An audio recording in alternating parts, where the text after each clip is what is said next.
ராஜா, cycle கொடுப்பா, சாப்பிட்டு வந்து தரேன். சரி, சீக்கிரம் வந்துடுங்க.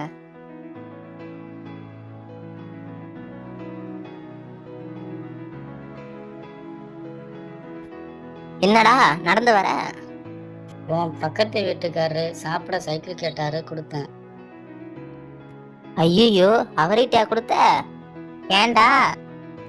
அவர் ஒரு சரக்கு மாஸ்டர், அவரே வராரு, கேளு. அண்ணா, சைக்கிள் தரீங்களா?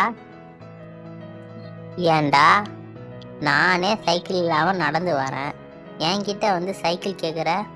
நக்கலா பண்ற? என் சைக்கிளை கொடுத்தனே. உன்கிட்ட வாங்கினதை மறந்துட்டு சைக்கிளை இரும்பு கடையில போட்டப்பா. சைக்கிளை ஓட்டிட்டு போகாம தூக்கிட்டு போகும்போதே நினைச்சேன், இருப்பா, நாளைக்கு எவனாவது மாட்டுவான், அவன் சைக்கிளை எடுத்துட்டு வந்து தரேன். ஐயையோ அண்ணன், சைக்கிள் வாங்கினதை நீங்க மறந்துட்டீங்க, சைக்கிள் கொடுத்ததை நான் மறந்துட்டேன். சைக்கிளே வேணாம். உன்ன மாதிரி புள்ளதான் உலகத்துக்கு தேவை.